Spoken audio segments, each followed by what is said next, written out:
of Autism-Live and her guests are meant solely as suggestion and should not be in any way construed as child-specific advice. The Center for Autism and Related Disorders advises working with a board-certified behavior analyst who has experience with autism before starting any intensive behavioral intervention. Any choices you make in determining your child's treatment are completely at your own discretion.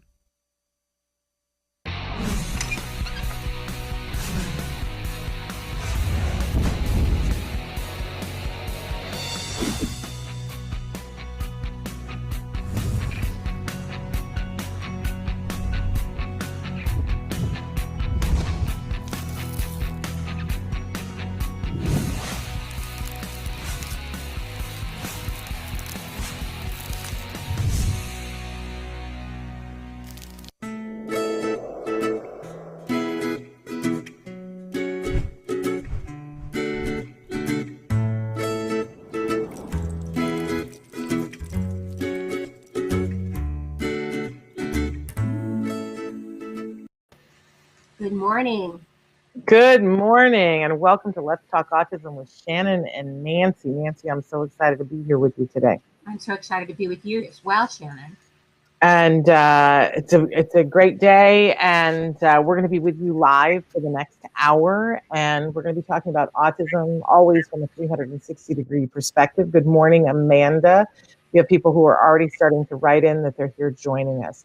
So let's talk a little bit about how you can interact with us, Nancy, because there are more ways than ever for you guys to interact. And then we're going to get right to our guest this morning. So, and then we'll do our news a little bit later on. Okay. So there are many different ways that you can be watching the show live right now on this Friday morning, the 6th of November, 2020. You can be watching us live on YouTube, on Periscope, on Facebook, and on Twitter, and also on our homepage, autism-live.com. But I will tell you that if you're watching live on YouTube, Periscope, Twitter, or Facebook, that if you just write into us in the format of that place, we are able to see it on our screens in almost real time now. So thrilled to have you join us in any of those ways. I do want to remind you that after the show ends, we'll do it live, and when it ends, it will still be available on all of those platforms. But additionally, later on today, it will podcast as a free download on many different sites: iTunes, Google Play, Apple Podcasts, Spotify, iHeartRadio, Ghana, Amazon Music, Google Podcasts, Audible, Deezer, and many, many more. If you're not finding it where good morning, Michelle. If you're not finding it where you like to watch and listen to your podcast, and by the way, you can have a choice of listening or watching, let us know. We like to be on as many screens as possible. But I'm so excited to be here on this Friday morning with my good friend, Nancy Alspaugh-Jackson. And we've got a great, great guest for you this morning. We enjoy on this show being able to bring... This started with Nancy and I always had this dream of covering the research that happens in autism and trying to bring some sort of sense to it. But I'm going to speak for myself. A lot of it is over my head. I don't know how you feel, Nancy. Yeah, you need somebody to kind of break it down and translate it.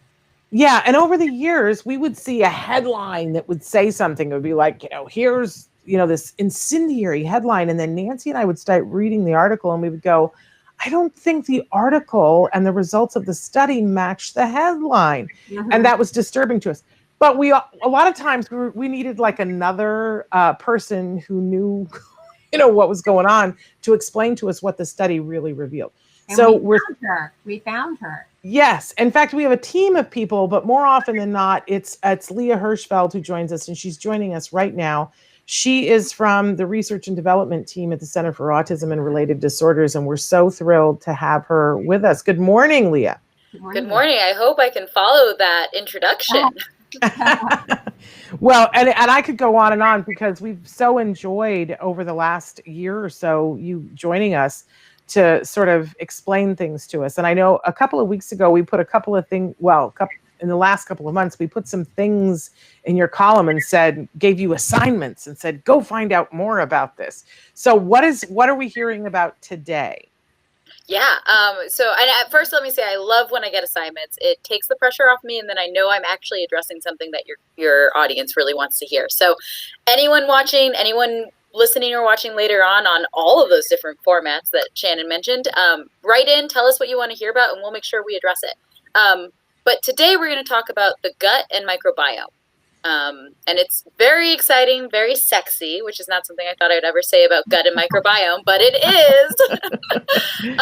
And before I quickly get into that, I'll Shannon and Nancy already kind of addressed who I am, but like they said, I'm Leah. I'm a research coordinator at the Center for Autism and Related Disorders. I work on our research and development team. And like Nancy and Shannon already said, that's a really cool team, if I say so ourselves.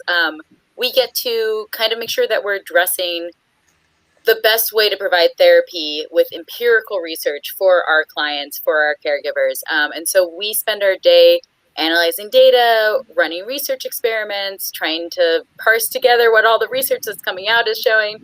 And I'm so excited that we get to also be on Autism-Live to talk about it. It's really cool. So you say this is sexy research. What makes it that? Well, so there's, I think this is pretty wide in the research community, but you call research sexy when it's like hot and new and lots of money are being thrown around. Okay. So, at one point, sexy was like bilingual research. Gut and microbiome is definitely sexy. Everyone kind of wants a part of it. Everyone thinks it's really exciting. There's tons of money being thrown into it right now. And that's really cool and exciting. There's a lot of awareness going on that GI issues are a common complaint for autistic individuals. And it's way more common than individuals that are typically developing. So some researchers have said it's as much as 90% of autistic individuals have GI complaints. Others say, 2 to 3 times more than typically developing peers. And what that kind of points to is that there may be something interacting here between the gut and maybe the brain, and that's kind of, maybe there's a solution where we address the genetics that cause gut issues and brain concerns, and we can help target some of those symptoms that are related to autism. But at the moment, there's nothing definitive. So understanding that GI dysfunction is where we're getting at, but there's nothing here yet that's super definitive, and this is like a spoiler alert for everyone. But that the complaints of GI distress has increased. So like I said, the fact that there's so much research out there saying there are GI issues is something that our families and our patients can potentially run with as we wait for all of the sexy research to come out. So, I'm trying to think of the best way to spiel this right now. But like I said, there's a lot of awareness for GI issues. And if you're a caregiver or a parent or a patient trying to advocate for themselves, one of the things that you can make sure you do is go to your doctor and talk to them about any GI complaints you think you have or your child has. And really, there are some folks who might push that off and say it's just a side effect of having an ASD diagnosis. That's probably not the best way to resolve it. And we can really push to make sure that we're having some solutions and that we're addressing any GI concerns, right? So that, there's over-the-counter medication, there's diet, there's exercise, there's sleep, there's water. There's a lot of things that we can do to kind of address those GI concerns as we wait for the research to come out. And we've seen that, I'll talk for myself. When I have GI issues, I'm a cranky mess. Like, I am not pleasant. And I'm sure that is true with everyone who has GI issues. So if you're resolving your GI issues, your child, yourself, whoever may experience behavioral solutions and better outcomes, and that may lead to some additional outcomes of like being able to learn quicker, being able to really focus on your lessons, things like that. So you really want to talk to your pediatricians or your doctors, and also talk to your ABA clinicians. Your ABA clinicians can absolutely help to make sure that if like you think someone needs a better diet or more variety to help with GI complaints, your ABA clinicians can absolutely help with food selectivity and things, with getting enough water, with adding an exercise regime, all of those things, between your doctor and your ABA clinician, you can help with those GI issues, again, as we wait for the research. And another can do if they're interested. So I'm going to throw in fecal transplants here. Also very exciting. A lot of people are, I think, a bit kind of the same vein as medical, as marijuana right now, cannabis, very exciting stuff, but very experimental. One study, talking about those headlines, Shannon, one study just came out a few months ago, I think, that showed some positive outcomes for fecal transplants, but there's a lot of, you have to be a little hesitant here. Those studies still need a lot of replication. Though a lot of those studies are still in the infancy, so they don't necessarily have a control group, which means, there's no comparison between the two groups. And there's also no clear indication of like how placebo effect might affect individuals. So for those watching, placebo effect is you think you're getting a treatment and so you feel better, regardless of if you're getting the treatment or not. Knowing that you're getting something or thinking that you're getting will get a placebo effect and you'll feel better. So all those studies are really cool and exciting, but they're still really in their infancy. And I would caution anyone of either trying anything like that at home or maybe even trying it with a doctor. What I would recommend is talk to your doctor, see if it's appropriate, and then see if you want to get into a clinical study. There's a lot of clinical studies out there that are working with fecal transplants. They definitely need more participants. You can look at clinicaltrials.gov. You can reach out to research at centerforautism.com. We'll help you navigate that world. And know your rights as a research participant. Research is always voluntary. You can bow out at any time. There's no negative consequences to you. And you also have to have an informed consent. So you have to make sure that the researchers have to make sure that they provide you all of the information before you start a study. So you are very aware of everything going on. So, if you're interested in kind of working on that experimental stuff going on, I would highly recommend you work with clinical trials, talk to your doctor, talk to your ABA clinicians, talk to your clinicians and talk to your doctors about any GI issues that you see with your child or anyone else. There is a prevalence for GI issues with autistic individuals. And people are getting much more aware of that, which is cool, because you're not just going to hopefully get pushed off. And if you do, we can give you research that really says, no, like this is a serious concern. And you may see results. You probably are not going to see recovery results necessarily from solving GI issues, but you might see behavioral outcomes or quality of life outcomes. People might sleep better. People might feel better. And then the other last thing I wanted to plug was, Shannon, I think last time when we were talking about this, you had asked about a giant grant that I think maybe Autism got. Exactly. Speaks. It was Autism Speaks. Autism Speaks. Perfect. Yeah, exactly. And you asked me to follow up, so I did. And it looks like we don't have results yet. It looks like that data is still being analyzed, and a lot of that data, unfortunately, gets pushed because of everything that happened with COVID. So there is some delay in looking at it, and it's a lot of data. And this is true, I'm going to say, also about a lot of the research right now. So like I said, sexy research. You're going to see a lot of headlines about $1 million grants, literally $1 million grants being thrown at this. But they're being awarded this year, middle of last year, which unfortunately means we probably won't see research results for at least another year or two at the end of 2020. Wow. I would be shocked if we see something before mid-end 2021. Research just takes so long. And that's true too if you end up in a clinical trial. You might find out results for yourself, but you might not find out results for the group or see published results for at least a year or something like that. But there is cool work going on, and I'm really excited about the future. And in the meantime, please talk to your doctors. Please talk to your ABA clinicians. Get everyone on board and say, I see them clutching their stomach a lot, or, they're on the toilet for a really long time trying to have a bowel movement. Like, there are other activities that we can do as we wait to kind of figure out what that genetic connection might be between ASD and the gut biome. Okay, so let me see if I can encapsulate this, that what we have found out is that the prevalence of it's very prevalent, but we don't know why, and all the money being spent, we don't have the results back.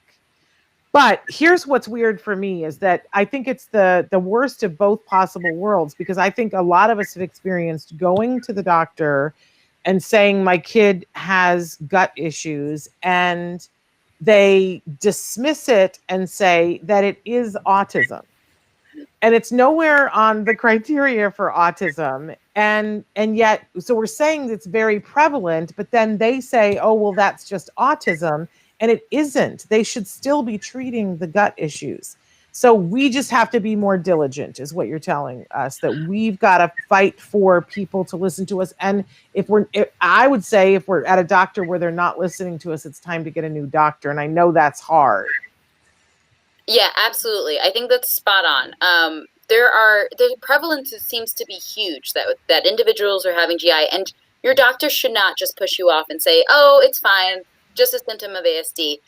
There's things that people can do. You can absolutely work on resolving the GI issues, and God forbid it's anything more serious, but you can work on making sure you have enough water, have a variety of diet, have exercise, whatever it is, and your doctor should be supporting you in that. Absolutely.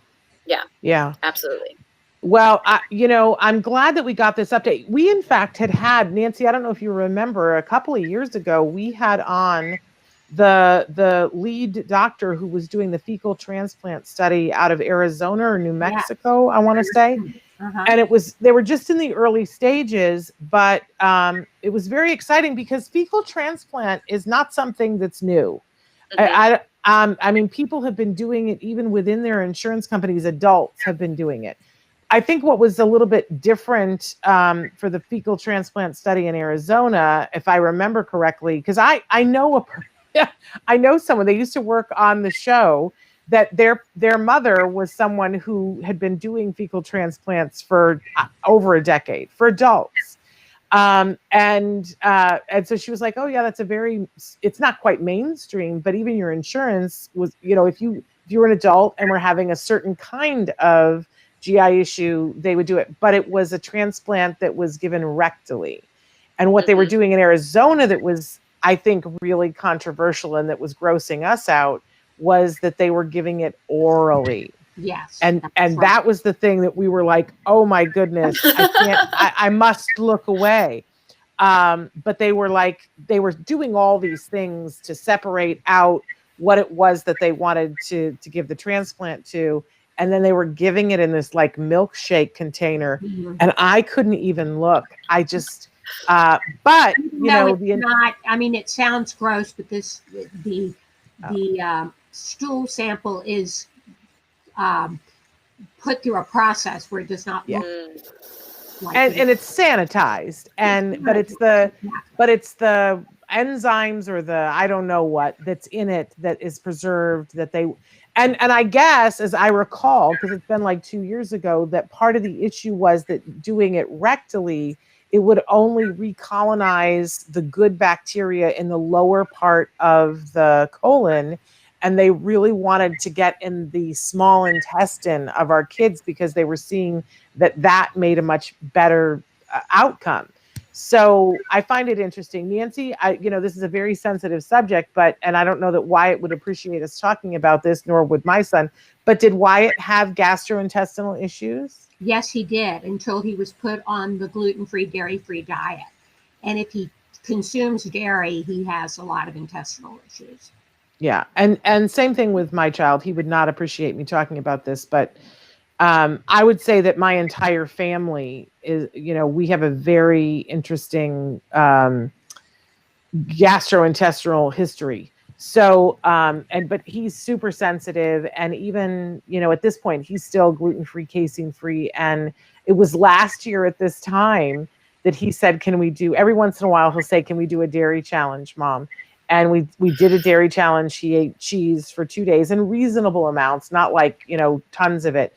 And I said, you can eat it for 2 days. And at the end of the first day, he said to me, can we stop? I don't want to do it. It tasted so good, but I can't do this. I'm in so much pain. I don't feel good. I don't want to feel this way ever again in my life. So, that was so powerful to me, that, he was 16 at the time. And he was like, I don't want to do this, Mom. I can't. And I was like, well, then yes, let's stop it. So I can't imagine That's what he was saying when he was 16 and verbal. He wasn't able to tell me when he was 3 and I was giving him macaroni and cheese, right? Right. But I was seeing behavior that I was like, what's happening? We can't live our lives this way. What am I supposed to do? And when we took him off of the gluten and the milk, we saw a different child. I will say that I don't think that solved all of his gastrointestinal issues. And I think that people need to be aware of that it isn't just diet. There are other things as well. But the diet certainly helped with a lot of different things. And you said that too previously, haven't you, Nancy? Yes, the diet helped with behaviors as well, and increase in language and other things that, we saw was pretty apparent to the naked eye. So, and we have a viewer who's been watching, and I know had checked in the other day and said that their child went dairy free, and she said so far the no dairy has been absolutely awesome. And somebody else said, I can tell when my son has a yeast issue. He smells different, behavior is off. And I think diet can be a very important thing. It used to make me so mad in the early days of our intervention when people would say diet has nothing to do with it. And I would just be so frustrated. I would go, well, then by all means, drink this beer and tell me how well you can perform afterwards in your daily, routines. Let's see if it changes it at all. Of course, what you put in your stomach or don't put in your stomach makes a difference. But I always think back to, I'm allergic to milk and I'm allergic to wheat. And I remember, I want to say it was 1984, that Phil Donahue, this is how old I am, but you can search it up because it's available on YouTube, you guys. Phil Donahue had on his show, it was considered very unethical at the time, but it changed my mind. He had a group of kids that were in his studio and you could see them playing and they were interacting and they were just, kids and everything was fine. But he knew, because the parents had told them that these kids were kids who were reactive to milk. I don't know, allergy or whatever, but they were reactive to milk. So they gave all the kids some milk and went to a commercial break and came back and it was bedlam. The kids were screaming and yelling and crying and that kind of crying when they they're so out of control. And it was 8 minutes later. Mm-hmm. And I remember, and he said, ladies and gentlemen, this is what milk does to some kids. And I remember going, holy business, and again, highly unethical. We don't give things to children that we know are going to make them reactive, but it changed my mind that day. And, I whenever somebody says to me, oh, I don't think it can make that big of a difference, I'm like, take a look. It's there. The video is there. Somebody else is same here. My son is GFCF and he has helped him with his language as well as behavior, completely different kid. And I feel the need to say, disclaimer, it's not all kids. I also know people who have done the gluten-free, casein-free diet and did not see any behavior change, did not see, their child's gastrointestinal stuff better, did not see any, and I think that's been part of the problem when trying to get science and you folks, you researchers, to see, because they'll take 10 kids and they'll put them on the gluten-free, casein-free diet. And, maybe 6 of them don't have a big difference. And so, and 4 of them do, and they come back and they go, well, statistically, it's not likely, it's been crazy making for those of us who have seen a difference in our kids. Right. And to that point too, it's hard then to make a recommendation where, okay, everyone who's autistic should go on gluten-free. Not necessarily, but it could absolutely make a difference. And I'll make a plug there. I don't know necessarily, but I know, there are allergy tests and things that you can do that if that's maybe why there are GI issues and it'll show up on an allergy test, absolutely your doctor can run that. And I don't think that should be such a big hurdle to ask for an allergy test. If you have insurance, you can certainly ask for an allergy test. It's something that's pretty run of the mill. The issue is going to be that there are different types of allergy tests, and there's the Nancy, you might know there's the AGA and the AGE, and some of them are more definitive than others. But I will say that we did get my son tested, and he did not come back as someone who was reactive to milk or to gluten. Right. But so it's because not something they're going to show a reaction to in an Yes. allergy test.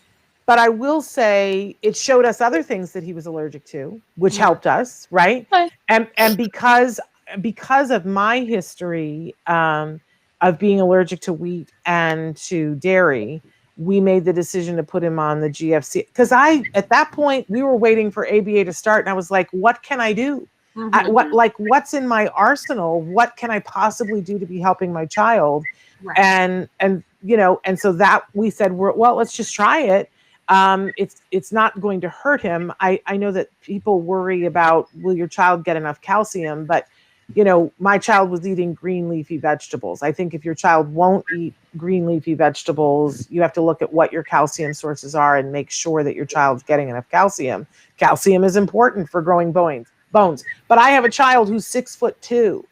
And he has been gluten-free, casein-free since he was 3. It is doable. I want everybody to know that it is doable. Shannon, how did you find out you were gluten and casein intolerant? Well, you know what? I was dairy allergic to dairy as a child. As a baby, they diagnosed me as being allergic to milk. And so my mother had me on soy formula when I was a baby. And then later as a child, I would eat sandwiches. I ate Wonder Bread, and I drank milk, but I constantly had all these allergy issues and a lot of health problems as a result of it. And so my mother finally, they said, you should probably take her to an allergist. So I was probably 12 when they officially tested me. Now, the irony of this was that my brother, my younger brother, constantly had allergy issues and ended up in an oxygen tent twice a year. So they had done all the allergy testing on him, but it never occurred to them to test me as his sister. So 12 years old, they did the allergy testing and said, oh, you're allergic to milk. And I don't think they tested me for wheat then. I discovered it later on. There was a book, Dr. Berger, who was a big allergist in New York City, put out a series of books about how many people have hidden allergies, and that you can be just slightly allergic to something, but it can throw you off at different times of the year. And that's exactly what I had at that point and still have, that in the spring and in the fall, when things are, mold and things are flourishing, I struggle. And that if the tighter I am on my allergy diet during those times, the healthier I am. And if I'm not tight on my allergy diet, I lose it. So I did his elimination diet and discovered that I was horribly reactive to wheat, and then subsequently have been tested for that. But there were years I went back to eating milk, and it was 2 years ago that I did another allergy panel and came back allergic to milk, allergic to wheat. I'm allergic to beef and pork, but now I'm vegan, but I was vegetarian for years, so I don't eat those. But the other thing that was a ginormous bummer is I'm allergic to bananas. And I expect everyone to cry for me. That is a horrible, horrible thing. But I wouldn't have known that. And I was eating bananas, and I was eating yogurt and not feeling well. I do think it's important that we do get our kids tested for allergies. When we had Jem tested, we found out that he was allergic to almonds.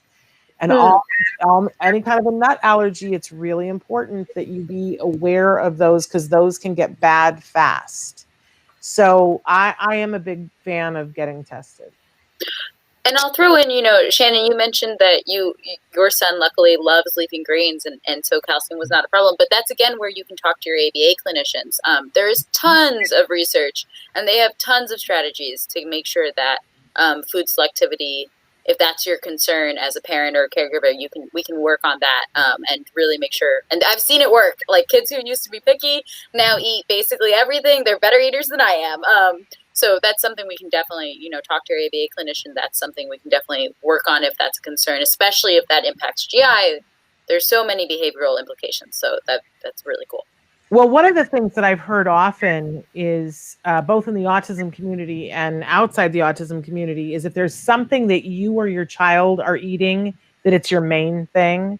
Like if all your child will eat is nachos, that with the corn things and the cheese over the top, it is more likely whatever you're addicted to is more likely to be the thing that you are having an allergy to. Right. Yes. Right. believe that. And that makes it hard. Wyatt craved dairy and carbohydrates when he was allergic.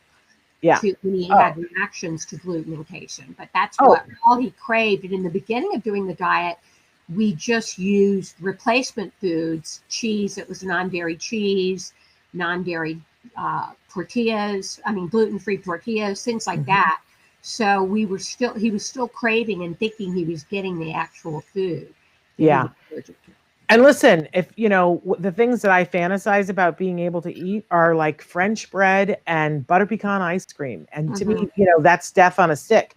But I want to say that, what happens when you have a child, a lot of fear that the parents have, and they go, well, my child only eats chicken nuggets and French fries, so I'm not going to be able to do your gluten-free, casein-free thing. My child will cease to exist.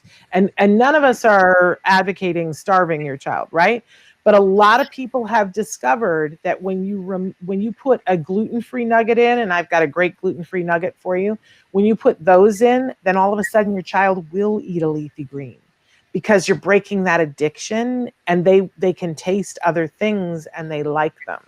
So, but if you have, here it's Ralph's, but in a lot of the world it's Kroger. Purdue sells a gluten-free chicken strip nugget that's in your deli section, like not by the lunch meat. They're organic now. They're gluten-free. They are chicken nuggets. And my little nieces who are not gluten reactive, who are not on a GFCF diet, that is their favorite nugget now because they've had them at Aunt Shannon's house. So I'm telling you, they are better than your gluten-infused chicken nuggets, and they're organic. Yeah, so we used to get the dinosaur chicken, the Wilshire Farms dinosaur chicken. But I got to be honest, those are super expensive. Yeah. And these Purdue ones are less, they're still expensive, let's be honest, but they're not as expensive as some of the other ones. Because sometimes you get those little boxes of the gluten-free chicken nuggets and it's like 5 portions and it's $10. And our grocery stores carry these Purdue, the chicken nuggets. I might ask Jim to go get one out of the refrigerator to show you. But every once in a while, they put them on sale, and we always stock up on them. So get me talking about food, ladies, and it's all over. So people are writing in saying, same here. My son is GF. Let me go. My son is GF. CF, I gotta find it over here, and it has helped with language as well as behavior. Completely different kid. Someone else says, wish my husband would try dairy gluten-free, would help him. At one point we had 2 of our therapists on our team decided to go gluten-free, casein-free for 30 days with Jem as solidarity, and guess what? Both of them felt better. One of them discovered by the end of the month that they were celiac. And said to me, you may have just saved my life. I can't tell you how much different I feel. Somebody wants to know, what's this Nemechek protocol all these parents are doing? I haven't even Googled it because it sounds sort of far out. And somebody else said that's like Belle Evans, you get 3 in the box. Yes. So I am not as versed in the Nemechek protocol, but we can have somebody to come on and talk about it. But it's pretty intense. Did you do the Nemechek protocol, Nancy? No, we did not. Okay, so we'll get somebody. I knew Wyatt was casein allergic because of, as a baby, he had an allergy to formula, and we had to go on Nutramigen because he colicked. Generally, if your child colics terribly, that's a pretty sure sign that they have a dairy intolerance. Interesting.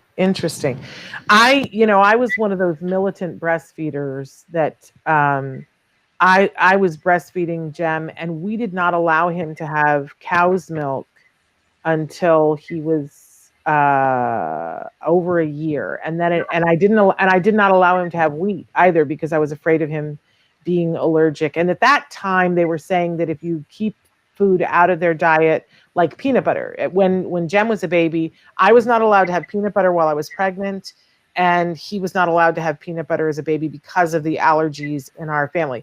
At other times, they've said, no, feed it to them when they're a baby so that they'll build up a tolerance to it. I don't know what they're saying right now, but we kept anything we thought he might be allergic to later on, we kept out of his diet for the first year.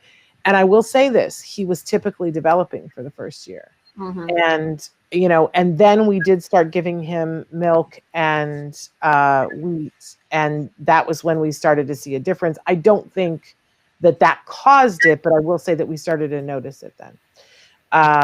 So anyway, I think there was another comment that it was, so Nemechek Protocol, I will have somebody come on and talk about the Nemechek Protocol because it's pretty intense.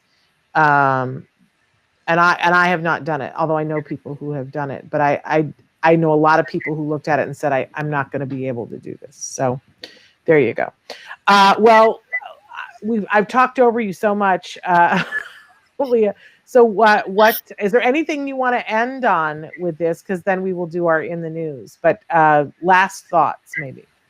No, I mean, I think this is all great, and you never talk over me. It's always a pleasure to be here.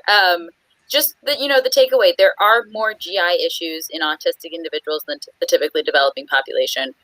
Your physician should not just say, oh, it's fine, it's ASD, that just happens. There are solutions, and you might see results behaviorally, language, whatnot, when you make folks feel better with, when tummy issues, they suck. They just really hurt. And so if you're interested in fecal transplants, if you're interested in anything that's kind of on the edge, experimental, please just make sure you're doing it responsibly. Clinicaltrials.gov is a great option to look at clinical studies. Then you get to potentially do a fecal transplant and you get to help science. Woo! Yeah. And sometimes you get paid double woo. And if that's something you're interested in, reach out to research at centerforautism.com. We can help you traverse that world. If there's any kind of questions you'd like to see as we come on every month. I think December at the moment is probably going to be Karen Nolte, who's our head of research. So don't miss that. She's wonderful. She is my boss, so I have to say that, but she is actually wonderful. And I think we're going to be talking about bullying, and instances of bullying, especially maybe cyberbullying right now because of remote school and things. But if there's anything else you'd like us to talk about, or if we get a lot of people asking for one thing, we might move that to January, whatnot. So just write in, let us know. And Shannon, Nancy, thank you so much for having me. It is such a pleasure. And it's really lovely to be here. It saves our bacon all the time to have you here. So wonderful to have you. All right. You take care. Awesome. Thanks, y'all. Have a great weekend. You too. Bye-bye. Okay. So that was sort of fun. And I'm seeing we need to do like a whole show just on diet, but we've got some news for you guys this morning. And one of the things that we were just adding before we came live onto the air is that we had covered this briefly, and I don't remember whether we did it while you were here, Nancy, but there is a young woman who was running for the state Senate in the state of Pennsylvania. She identifies herself as being both bisexual and being on the autism spectrum, and was running for the state Senate. And we are hearing this morning that she is the projected winner in the state of Pennsylvania. Her name is Jessica Benham. And of course, we're going to be reaching out to her to see if she would grace us with her presence on the show. And we want to say congratulations, and very exciting that for the first time in the state Senate in Pennsylvania, there will be someone who identifies themselves as being on the autism spectrum. I think that's really remarkable, and that it's a young woman. And I know everybody's saying, wow, and yay. We're very excited for Jessica Benham and for the state of Pennsylvania. Okay, so then we've got... I wonder how many members of Congress are on the autism spectrum. Well, and, we don't have anybody who identifies as being on the autism spectrum, which doesn't mean that they aren't, right? Which is always a very interesting thing, right? But I think this is just the beginning for us. Her demonstrating that she not only is on the autism spectrum, but that she was identifying herself very openly as being bisexual in Pennsylvania, and that she won. I think it's going to allow more people to be more open about who they are at their core. And that if part of how people identify themselves as being on the autism spectrum, I do think it's going to open the door for more people to say, yes, I identify as being on the autism spectrum, and that it's not something to be hidden. I think, in fact, it's something to be trumpeted, because I certainly am thrilled that she is going to be a voice representing, which kind of goes hand in hand with the second story that we're going to do today. But I guess the third, because that was the first story. So I'm on my top of my pile is that there is, even amidst all of this COVID madness, there is about to be, and I thought of you and Wyatt when I saw this, Nancy, because there's an art showcase that's going to be happening at Utah Valley University. It's actually already started. Okay, yes. November 5th. You're right. It's the 6th. You're absolutely right. And I love it. It's called the Super Spectrum Showcase and Soiree.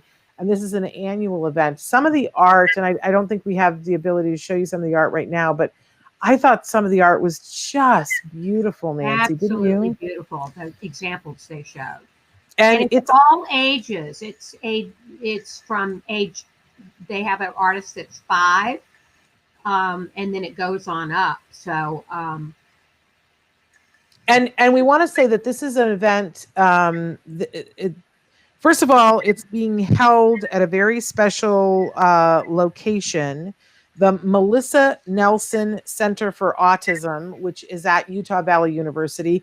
We were covering this center when they were first getting ready to break ground, that they were going to build this new university center. And it is at Utah Valley University. And you can find out more information about the center and the art show by going to uvu.edu.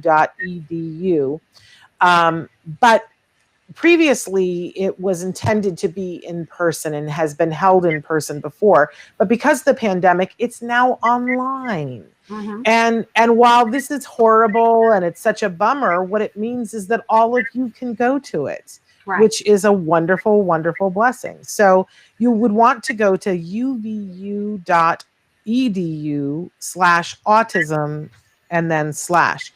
And I have to say, Nancy, I would love to see Wyatt's work in this next year. Yeah. And this is one of the colleges that my son is applying to. We have dear friends who teach at this university, and I'm very familiar with this university.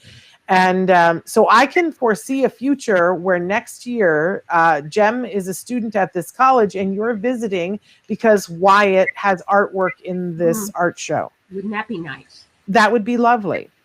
I would be very excited about it. So I'm thrilled, and want to encourage people to check this out and support it. And again, if you want more information about that, go to uvu.edu/autism and then another /. You probably just could put UVU autism and it'll come up. Okay, moving on. We were talking about having a voice and why it's important to have a voice in different places.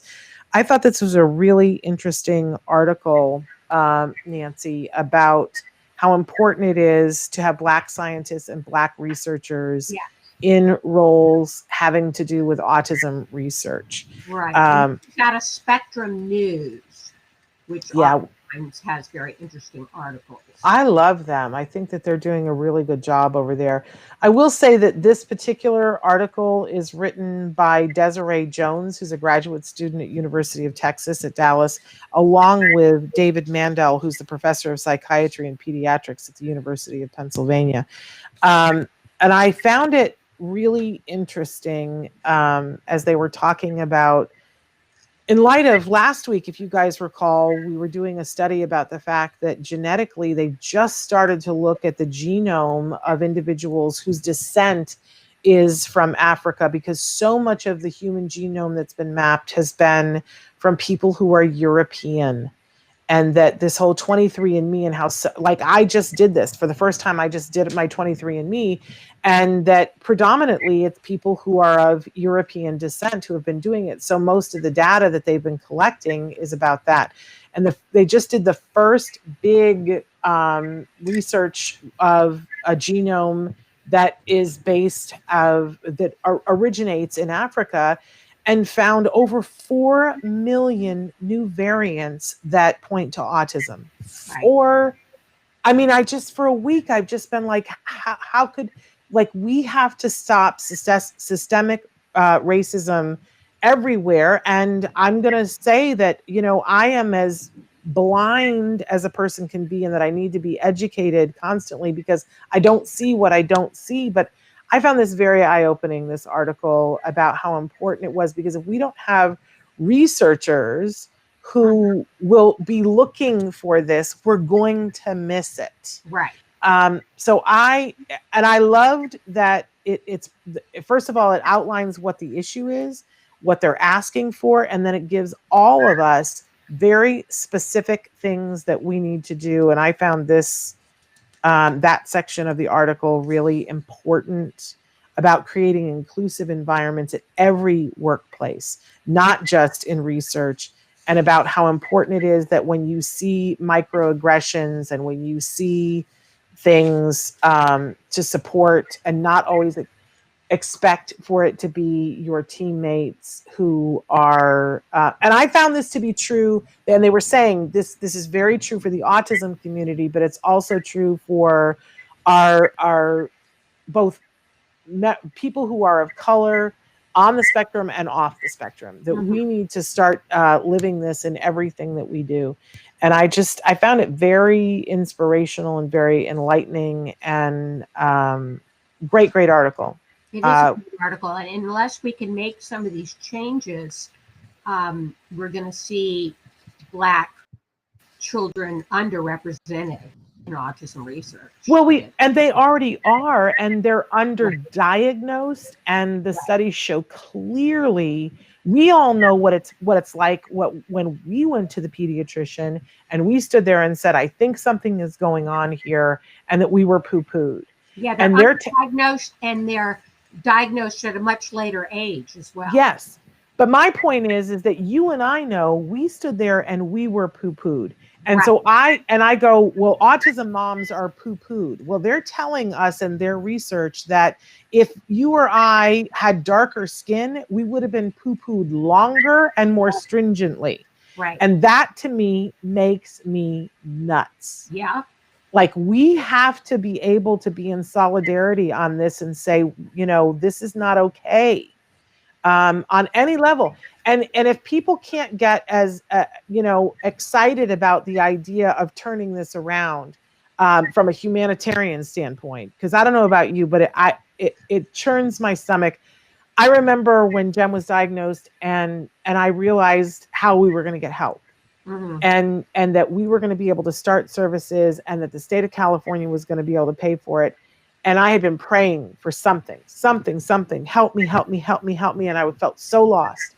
And then when I saw clearly that we had a path towards him being better, all I could think was, are you kidding me? The only reason why I get this is because I live in the state of California. That can't be right. How can that be? There's a mom in Kansas who feels exactly the way I do, and she doesn't get it. She doesn't get to have that prayer answered just because of where she lives. Right. We'll add on to that, and for me, it wasn't, because I live in the state of California, it wasn't about money, but for a lot of people, it was about money. Before California was covering it, if you didn't have enough money, your kid couldn't be treated. But now add into that, we've always known if you couldn't speak English, you were less likely to get it. And I think we've known for a long time that if the hue of the melatonin in your skin was different, then as a mom, you weren't going to get what your child needed. We just have to stop this. And it does mean having people in the roles that can bring it up. And you and I know this, Nancy, like we are women, and we have been in the room when men were talking about things and they were going to do something a certain way. But in our lifetime, there was a woman in the room, and the woman raised her hand and said, I don't think you're looking at it, I think you want to look at it this way. Now, sometimes those women were mansplained, but sometimes women dug in and said, we have a different point of view. We're seeing it differently than you are. And it's an important point of view. We cannot leave anybody behind. Not in autism. It's the right thing to do morally. It's the right thing to do for humanity, but it's also the right thing to do for all of our kids. If you don't want to know what the whole picture of autism is, we're going to miss the boat. You want to help your children, this is the right way to go. So I loved this article. I thought it was really great. Sometime I'd love to have this young woman on the show too, Desiree Jones. Anyway, I guess, was that all 3 stories? I think I missed a story. Oh, I think we lost Nancy. I overtalked her and she left. Okay, our last story is about how women, moms on the autism spectrum, may be passing down the gene more than dads. And I think the takeaway for me of this article was more about the fact that we're seeing this trend that sometimes one or more parent, after their child gets diagnosed and it's being explained to them what autism is, I think all parents go, well, wait a second, I do that. Wait a second, I have that. Or wait a second, my husband has that. And I think it's really important for us to, I think for a lot of time, we were saying things like, well, you know, we're all somewhere on the spectrum. If you look at all of the different criteria for autism, we're hoping Nancy joins us back. But if you look at all the criteria for autism, you know, everybody has something on the criteria. And I think that that's really, really true. It's really important that we all acknowledge that you don't get a diagnosis of ASD, autism spectrum disorder, unless you have enough of the things, and those things have to be something that disrupts your life significantly to the point where you need support. That's really when you get the diagnosis of autism spectrum. There's Nancy. I'm back. We moved on to the last story, and I was just saying the takeaway for me of the last story is that, don't you find that a lot of times when people get their child diagnosed to them, that they start to go, wait a second, but you're describing me, or now you're describing my spouse. And right. I think it's important to talk about it and look at it. And even to the point of, we're seeing more and more, especially moms, but sometimes dads, who find themselves going to see if they qualify for a diagnosis. Right. And I, for one, I want to be really careful at this point and not have, I find I'm a little sensitive when people assume that they're on the autism spectrum, because I think it negates a little bit the disorder part of it. That I do think that we're all a little bit on the spectrum and that we all need a little bit of support and things, but it doesn't disrupt our life greatly. And I do think that we need to be cognizant of the difference, right? And so sometimes people will say, well, I haven't gone to get a diagnosis. I'm self-diagnosing. I think that I'm on the autism spectrum because I have X, Y, and Z. And I would encourage people to go slowly with that role. But I think that we all need to acknowledge where we're having difficulties. And if you need help, seek out and get it. And if that means getting a diagnosis, then by all means. Right. But I don't think it's unusual. There is an expression in the autism community that puppies don't have kittens. Right, right. And, you know, our children, you know, and we can argue nature versus nurture, that sometimes our kids pick up our habits, right, of dealing with things. And sometimes our kids genetically are predisposed to different things. Jim and I definitely see in each other where the ways in which we neither one of us qualifies for a diagnosis, but you know, I have different traits. Like I see that I have sensory issues, right? And he sees that I have sensory issues, but not to a degree that I can get a diagnosis of sensory processing disorder. You know, although I've had guests who tell me I should go and get officially tested for that, but and I, you know, maybe I will someday.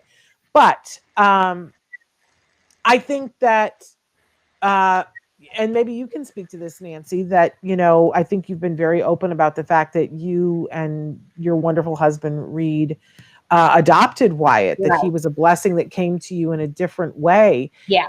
No less meaningful, but you don't share genetic material, Right. but he is your child and he has grown up in your household, and he is uniquely Wyatt because, he's your child. I have never, when I met Wyatt, I don't know how old he was, but he was making himself a cup of coffee. And I've never forgotten that, because I didn't know any other kid that age that was making themselves a cup of coffee. But that is so Wyatt, and that is so your household. You know what I mean? Yeah. So anyway, I want to encourage people to be looking at that, not overreacting. And if you feel that you need a diagnosis or to have it checked, it's more and more possible for adults to do that. It's not quite as difficult as it used to be. But I do think it's interesting that it's that they're seeing genetically that it might be more from the mom than from the dad. Right. I don't know. I always get a little sensitive about that, Nancy. I remember thinking very distinctly, because of some people in my family, as Jem was starting to be diagnosed, I remember thinking, okay, this is from my genes, not from my husband's. Mm-hmm. And feeling like it was my quote unquote fault. Right. I've been able to relanguage in my head, so that thought seems so foreign to me now. But I know that a lot of people get hung up in that. Right. Like, whose fault is it? And why? And there's a part in Christina Adams' book, A Real Boy, which I absolutely love. And it talks about something happens, and she finds out something statistically like this, that it's more likely to come from the mom. And her ex-husband said to her, well, yeah, I always figured he got it from you. Uh-huh.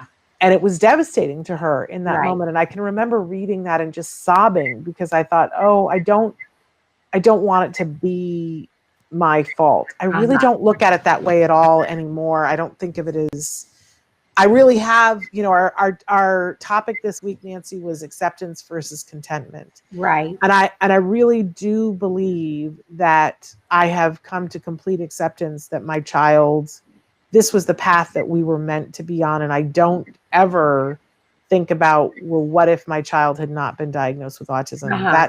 That's gone from the table for me. I accept it. This was our Right. path. This was the only way that it ever could be. And so there's nothing wrong. There's no fault. There's no blame. I'm not always in contentment with things and those things that I work on, but I fully, and it's so interesting how you can be one day not in acceptance and the next day be in acceptance. Yeah, it's a process. Yeah. And I liken it to when my father died, and I was 30 years old, and I'd never had anybody that close to me pass away before. And I couldn't get my head wrapped around it. I just couldn't. I wanted to argue it. I would write things about, well, but if he lived longer, and it was this whole, I couldn't accept that was it, that my father had died and there was no more. I just couldn't get my head wrapped around it. And then a day came where it washed over me, and I realized he's gone. He's never going to be able to be back the way that he was. And it's time to accept that. I don't have to like it, but I can't argue it anymore. There's nothing to argue. It happened. I can't go back. And then I was able to figure out how I could live the rest of my life. Because when you're not in acceptance of something, and it was the same thing for Jem. There were a lot of days that my whole day was, how can I get back to the day, the place, the time when whatever happened, and change it? Oh, I know. I was consumed in the beginning with that thought. Yeah. That if I could go back and blaming myself. Yes. And I just couldn't, I couldn't make any peace with it, because and I see this in other areas of my life where there's time when I'm like, I just want to do over. Can we just rewind the tape? I want to go back. I want to do it differently. I want to look at it differently. And it isn't until I can look at something and go, okay, I can't argue that anymore. That piece of it happened. And I have to be out of the argument of that, be in the acceptance of that. And now I can figure out what to do about it, which that is that acceptance versus contentment piece for me. I always feel a little strangled, like I can't be in acceptance. And then I remind myself, acceptance doesn't mean you're happy with it. No. I'm allowed to not be in contentment, but I know the quicker I can get to acceptance, the better I'm going to be and the more effective I'm going to be in doing whatever it is that I'm going to do. Right. So anyway, so I hear you guys have been saying that this is a little bit for you as well. We are officially out of time, but I want to say that we are back next week. We've got some great guests for you. In fact, I've not told Nancy, but next week on Let's Talk Autism with Shannon and Nancy, why can I not remember her last name? It's Kristen from the Autism Society of America. She was with us 2 years ago, Nancy. Lovely, lovely young woman. And I don't have her last name in front of me, but she's going to be with us next week on this show. Okay. So it's a big week. We're really looking forward to it. If you missed the town hall on conservatorship that we did last night, we do have the recording and we're going to be sharing that next week as well. So people will be able to tune in and check that out. So Nancy, so good to spend this time with you. So good to spend it with you as well, Shannon. And we look forward to being back here on Monday. Until then, give your kiddos a hug from me. And yourselves a hug from me. Bye-bye. Bye-bye for now.